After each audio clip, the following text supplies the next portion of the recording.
टंटिया भील खेल मैदान, राजकीय उच्च माध्यमिक प्राथमिक विद्यालय घाटाफला विकासनगर आदिवासी प्रेरणा स्थल पर हमारे महापुरुषों का यानी स्वतंत्रता सेनानियों का मूर्ति अनावरण का जो कार्यक्रम पिछले हम 4-5 साल से लगातार कर रहे हैं, आज हमारे डामोर समुदाय के स्वतंत्रता सेनानी रामा पथु डामोर, जिनका आप लोगों ने कई साथियों के मुंह से बातें सुनी, उनकी मूर्ति का अनावरण का जो कार्यक्रम है, साथ ही साथ हमारे 10वीं 12वीं के बच्चे खेल प्रतिभाएं, नव चयनित शिक्षक साथी, सेवानिवृत्त हमारे समाज के अग्रज साथी, इन सबके सम्मान का और सांस्कृतिक कार्यक्रम वालों का भी सम्मान का कार्यक्रम आज यहाँ रखा गया। इन सबको मेरी तरफ से, आदिवासी परिवार तरफ से बधाई। दोस्तों, इतना बड़ा कार्यक्रम के लिए हम लोगों ने यही जगह क्यों चुना, ये भी हमको जानना समझना जरूरी है।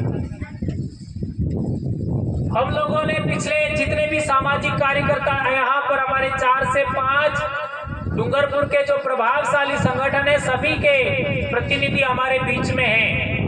गमेती मुखी प्रतिनिधि भी हमारे बीच में है, अधिकारी, कर्मचारी, जनप्रतिनिधि सब है। हम लोगों ने देखा कि पिछले हम लोग 20-30 साल से जितना हमने संघर्ष किया, उसमें आज भारत आजाद होने के बावजूद, संविधान के होते हुए भी, लोकतंत्र के होते हुए भी, और सबसे बड़ी बात, डूंगरपुर जिला शेड्यूल डिस्ट्रिक्ट है और यहाँ 5वीं अनुसूची के प्रावधान होने के बावजूद भी जो लोग डूंगरपुर के रहने वाले नहीं हैं, जो डूंगरपुर में कभी पैदा ही नहीं हुए, जो आदिवासी भी नहीं है, उन लोगों की भी मूर्तियां लग रही हैं, हम सबने देखा। लेकिन जिन लोगों का इलाका है, ये डूंगरपुर जिला जिनके लिए शेड्यूल्ड है, जो शेड्यूल्ड ट्राइब है, और जिनकी संस्कृति संरक्षण के लिए जो इलाका है, उनका एक भी मूर्ति नहीं था। और हमने ये भी देखा 2016 में विद्यार्थी मोर्चा के माध्यम से कि हमारा नाना भाई खाट है, केवल नाना भाई लिखा, कालीबाई कलासुआ के लिए भी वीरबाला कालीबाई लिखा, और अभी जो पेनोरमा बनाया उसमें हमारा बीली संस्कृति का परिधान भी नहीं है, कपड़े भी नहीं है। यह हालात था, जबकि दूसरों के आगे तो सरनेम लगा हुआ है, बड़ी बड़ी मूर्तियां हैं, और हमारे समाज का कुछ भी नहीं। ये हालात, और हमारे लोगों ने एक मूर्ति लगाने का कोशिश किया, वो भी विद्यार्थियों की मांग के अनुरूप।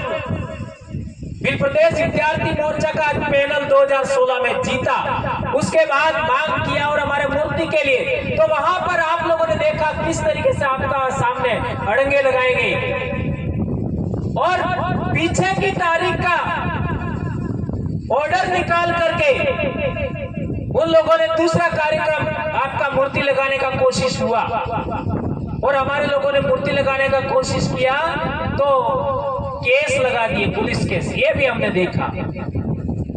तो हमारे दिमाग में एक बात आई कि इस तरीके का संघर्ष न केवल डूंगरपुर, न केवल बांसवाड़ा, पूरे देश में आदिवासी इलाके में हो रहा है।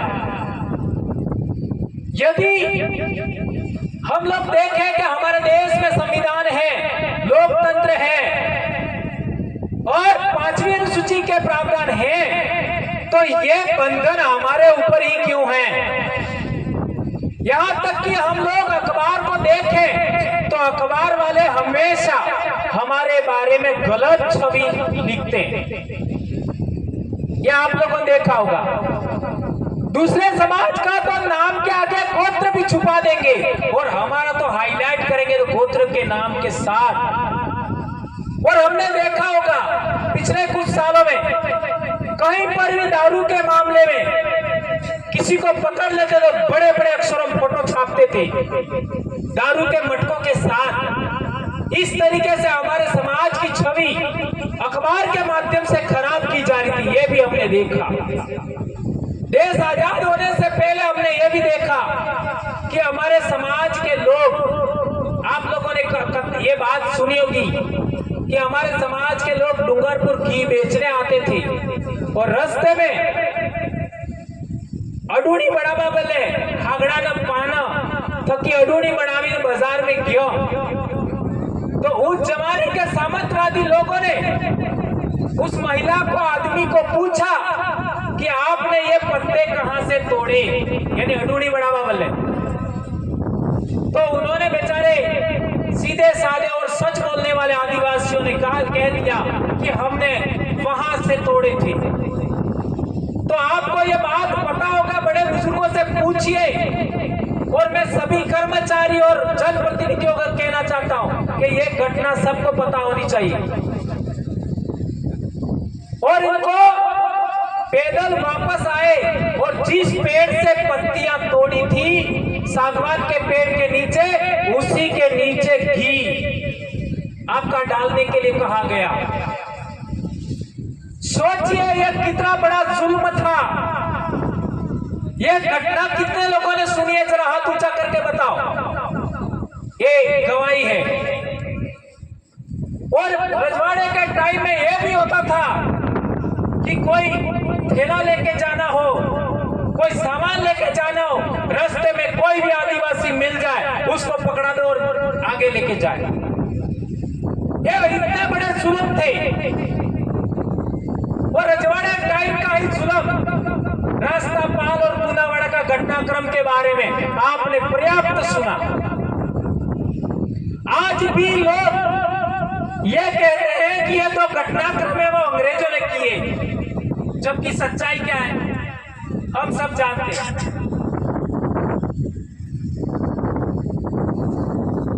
ये सारा घटनाक्रम देश आजाद होने से पहले 2 महीना पहले की बात है।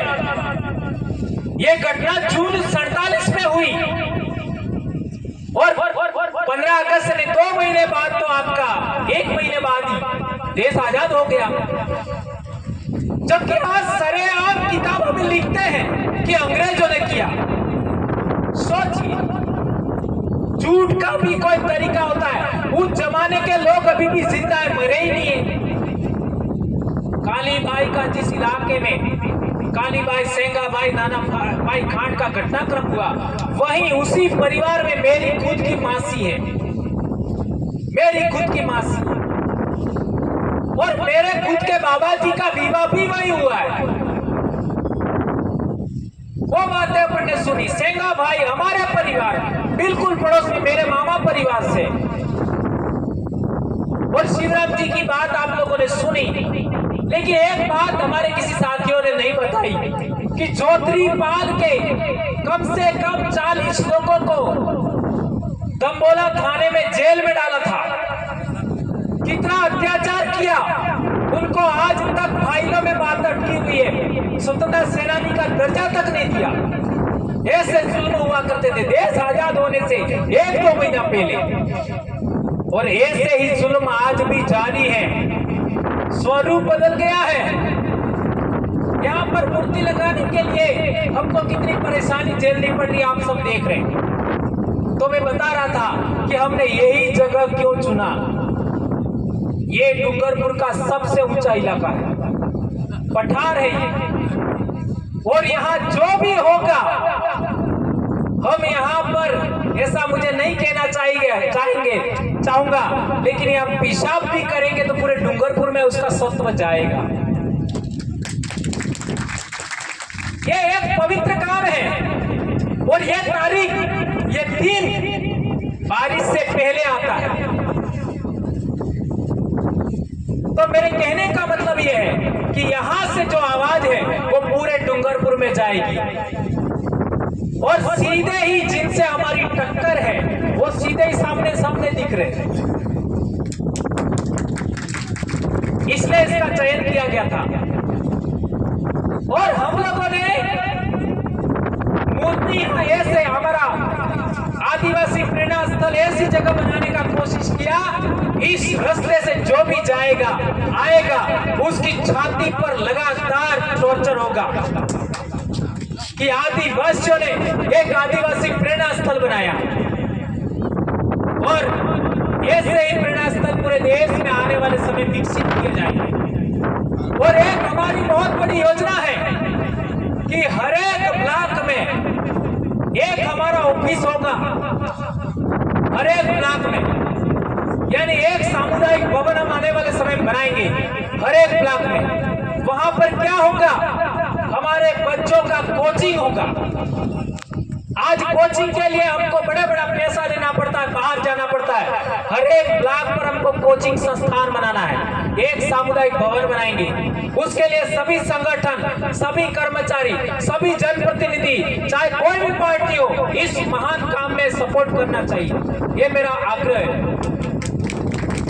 और एक बड़ी बात हम लोग ये भी कर रहे हैं, आजकल हम बीमार हो गई। मेरी बात करो, मैं अभी पिछले 7 दिन भर्ती दे करके आया हूं अहमदाबाद और अभी मेरा ऑपरेशन भी होने वाला है। लगातार समाज के लिए बोलते बोलते हम बीमार हो गए और ये हालात मेरे अकेले की नहीं है। जो आदिवासी परिवार को जगाने के लिए पिछले 10 साल से जो लगे हुए हैं, सभी के सभी बीमार हैं। यहां तक कि राजकुमार जी भी बीमार है, ये हमारे जितने जनप्रतिनिधि युवा लड़के सब बीमार है, सब कर्मचारी बीमार है। तो ये कार्य आगे बढ़ना चाहिए। उसके लिए हम लोग एक और प्लान किए हैं। अभी 31 तारीख को हमारा मीटिंग था लेकिन वो हो नहीं पाया। हम लोग पूरे देश भर में जो आदिवासियों को, आदिवासी लोग जो चीजें पैदा करते हैं जैसे काली मिर्च, हल्दी, बिल्कुल ऑर्गेनिक अनाज, मोटा अनाज जिसको मिलेट्स कहते हैं, वो सब हम लाने वाले हैं। अभी आंध्र प्रदेश से 5 किलो काली मिर्च आकर के डूंगरपुर में पड़ी हुई है। 5 किलो आंध्र प्रदेश से, अराकू वैली से, और 2.5 क्विंटल ऑर्गेनिक आपका अचार वगैरह भी आया हुआ पड़ा है। वो 2 साल पुराना, वो खराब कभी नहीं होगा। लेकिन हम लोग में बीमार होने की वजह से 31 तारीख को वो हम कार्यक्रम नहीं कर पाए। तो जो हमारा ऑफिस बनेगा वही ऑफिस पर पीसीसी की जब भी मीटिंग होगी वो आपका सबको ले जाना है। आज वो काली मिर्च हम लोग लाए, हमने थोड़ा टेस्ट किया, उसका बिल्कुल अलग टेस्ट है।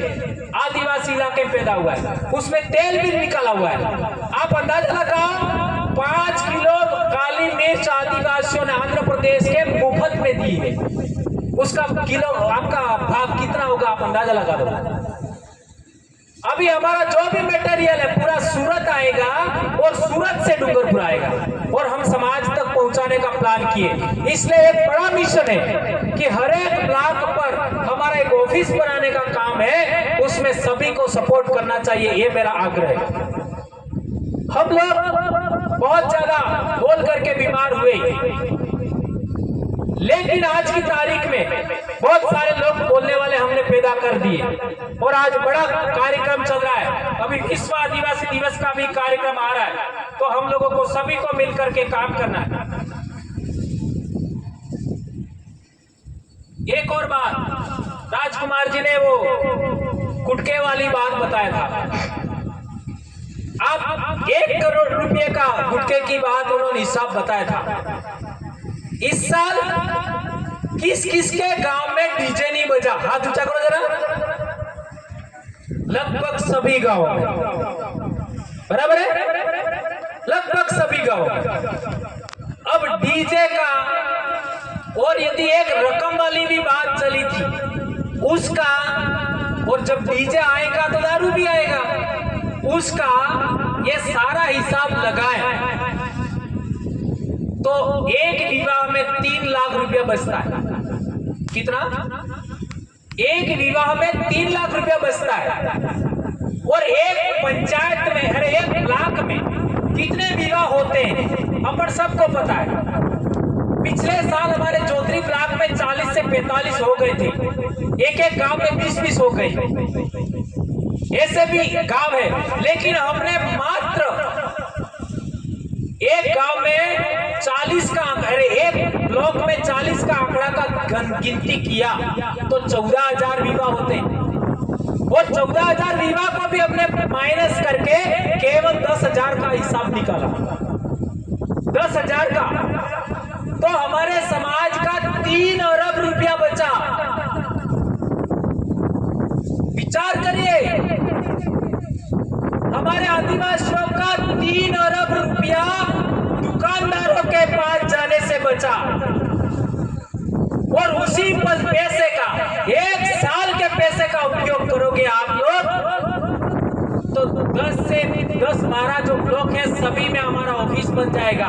मैं तो यहां तक कहूंगा, एक आदिवासियों का खुद का चलाने वाला, आदिवासियों के द्वारा संचालित स्कूल बन जाएगा, एक हॉस्पिटल बन जाएगा। इतना पैसा होता है, क्या नहीं हो सकता।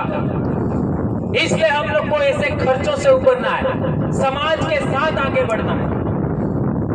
और एक अहम बात कहना चाहता हूं, हमारे समाज के बीच में ये जन जागरण किया, हम 2.5 महीना पूरा नियमावली बनाया। आदिवासी महासमिति के साथी 7 से 8 बार मेरे पास आए। कभी 2 जने आए, कभी 3 जने आए, कभी 4 जने आए, 7 से 8 बार। और चौधरी से ही मेरे को काम सौंपा था कि नियमावली आपको बनानी है। और मैंने नियमावली बनाई। ये बात थोड़ी कड़वी है, नियमावली बनाई। और ये भी तय हुआ था कि आदिवासी महासमिति के प्रदेश अध्यक्ष सुंदरलाल जी परमार और आदिवासी परिवार की तरफ से भंवरलाल परमार दोनों इसका विमोचन करेंगे 25 तारीख बेणेश्वर में। ये बात तय हुआ था। लेकिन हमारे कई संगठनकर्ता हैं, वो थोड़ा सा दोयम दर्जे का व्यवहार रखते हैं समाज में। वो कहते कुछ और है और करते कुछ और है। ये बात मेरी कड़वी स्वीकार करनी पड़ेगी, क्योंकि हम समाज के लिए काम कर रहे हैं। तो हमने जो एक बार कमिटमेंट कर दिया, उस कमिटमेंट पर हमको खरा उतरना पड़ेगा। यदि ये बात पर कायम रहते तो बेणेश्वर जो थोड़ा नोक-झोंक हुआ पूरे समाज के सामने और पूरे देश में जो एक गलत मैसेज गया वो नहीं जाता। और यह भी बात हुआ था कि विमोचन के बाद सबसे पहले वो नियमावली पढ़ी जाएगी। मैंने मेरे महाराष्ट्र का कार्यक्रम छोड़ा और कार्यकर्ताओं ने, आदिवासी महासमिति के, मुझे जबरन बोला कि नहीं, कोई भी कार्यक्रम होगा आपको डूंगरपुर आना ही है। और चूंकि गर्मी में मेरे डॉक्टर ने मना किया बोलने से और बैठने से भी, गर्मी में 2.5 घंटा मेरे को बिठाया वहां बेणेश्वर, इतनी भीषण गर्मी में। और 3 बार मैं बीमार हो गया और 60,000 रुपये का मेरे को खर्चा आया। कितना? 60,000। आपने 2.5 महीने पहले मेरे को काम सौंपा नियमावली बनाने का और तय हुआ कि हम वहां बोलेंगे, विमोचन करेंगे। और ये बात हवा-हवाई हो गई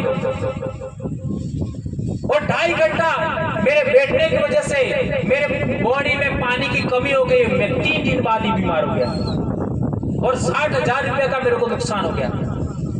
और मैं आज समाज को, इतने लोग हैं और पूरे आदिवासी समाज को, चाहे वो मध्य प्रदेश का हो, चाहे गुजरात का हो, चाहे राजस्थान का हो, चाहे महाराष्ट्र का हो, पूरे देश के आदिवासियों को कहना चाहता हूं, उस नियमावली के अनुरूप जो 36 नियम बनाए हैं, उसके अनुरूप अपने अपने इलाके में जो बदलाव करना पड़े करिए और इसको लागू करिए, तो आपके आने वाली पीढ़ी बच जाएगी, आपका बहुत बड़ा फायदा होगा। और मैं आदिवासी परिवार के कार्यकर्ताओं को तो कहना चाहता हूं, अब आपको ये 36 बिंदु हैं, उन पर आपको हरेक मृत्यु भोज में काटा क्रियावर में बोलना ही है। और जो लोग बोलने से कतराएंगे, जन प्रतिनिधि सिलेक्शन प्रणाली से उनका पत्ता साफ। कुछ समझ में आया? ये करना पड़ेगा। समाज को बचाना है तो नियमावली आप प्रत्येक साथी अपने ले लीजिए, ऑनलाइन मौजूद है, सबको डाला हुआ है, बोलना ही है। समाज को बचाना है तो, नहीं तो इस तरीके के लोग आने वाले समय में कभी पैदा नहीं होंगे। आज डूंगरपुर पर सभी लोगों की आशाएं हैं, आदिवासी परिवार पर आशाएं हैं, और मैं सभी का आह्वान करूंगा, आदिवासी महासमिति हो, आदिवासी संघ हो, आदिवासी विकास परिषद हो, और भी हमारे की जितने भी आदिवासियों के संगठन है, सबको विश्व आदिवासी दिवस पर आज से निमंत्रण है। महिलाएं, बच्चे, सबको अपनी ट्रेडिशनल ड्रेस में आना है, आदिवासी ड्रेस में, और अपने पहनावे के साथ, अपने गहनों के साथ समाज में शरीक होना है, और अपने बच्चों को भी शामिल करिए। और अभी खेतीबाड़ी का सीजन है, अपने बाप दादी ओला की ने, सपसारी ने, मजदूरी करी ने, आपने बंगलों पे हट जाए, तो जो बंगलों में बच्चे पैदा हुए हैं, जो डूंगरपुर में पढ़ रहे हैं, बाहर पढ़ रहे हैं, वो बच्चों को कम से कम हाल रोपाते घेर जरूर ले जाओ। और जो कर्मचारी बाजार में रहते हैं लेकिन गांव में नहीं जाते हैं, काटने में जरूर जाओ, नहीं तो तमार काटने कौन आवे। ये बात ध्यान रखना। और अपने बच्चों को गांव का विजिट कराना, और धान रोपना तो सिखाना ही सही। चारों तरफ भयंकर बारिश, ठंड भी होती है, घनघोर बारिश होता है, और उस टाइम हमारी माएं, हमारी बहनें, हमारी भाभियां धान रोपते हुए गीत गाती थी, कितना मजा था। उस समय ऑक्सीजन लेवल कितना होता है एनवायरमेंट में? 99% ऑक्सीजन होता है अगस्त में, उससे अच्छा समय कभी नहीं होता है।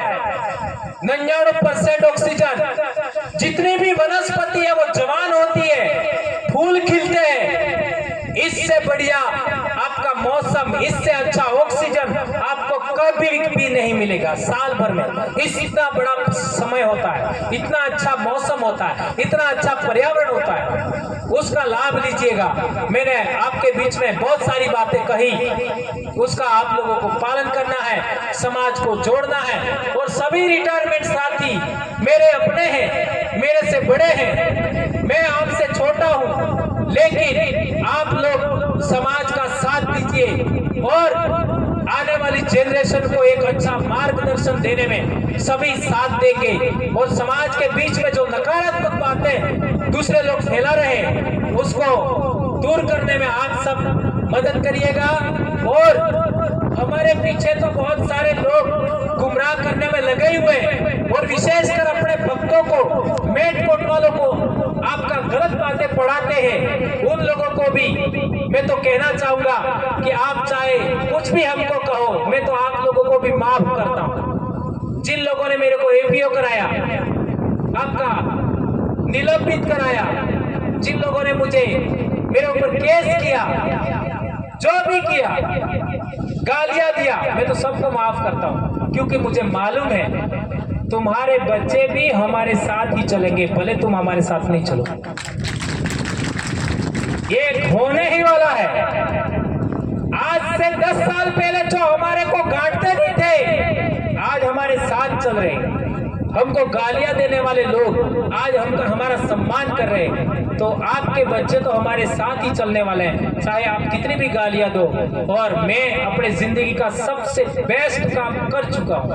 अब मैं चाहूंगा कि मेरे जवान साथी है, मेरे अभी जो कर्मचारी और बेरोजगार साथी है, जो पढ़े लिखे बड़ी डिग्रियां करके आए हैं, वे आने वाले समय में समाज का नेतृत्व करें। इसी आशा और अपेक्षा के साथ में मैंने अपनी बात कही। वो बातें आप लोग गांठ बांध करके चलेंगे और विशेषकर हर एक ब्लॉक में हमारा एक आपका ऑफिस बनाने का है, एक हॉल बनाने का है, वो बात।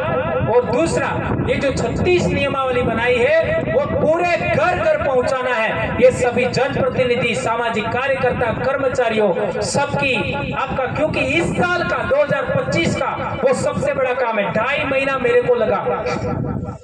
वो टाइपिंग करवाने के लिए मुझे 3 किलोमीटर दूर जाना पड़ता था, तो मेरा डीजल कितना जला होगा। इसलिए उस दिन मेरे को गुस्सा आया और मैंने यहां तक कह दिया मैं जनता के बीच में भी जाके बोलूंगा।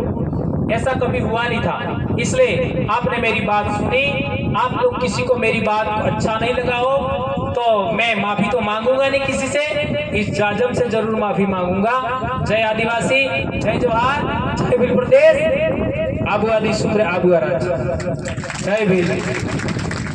बहुत बहुत धन्यवाद।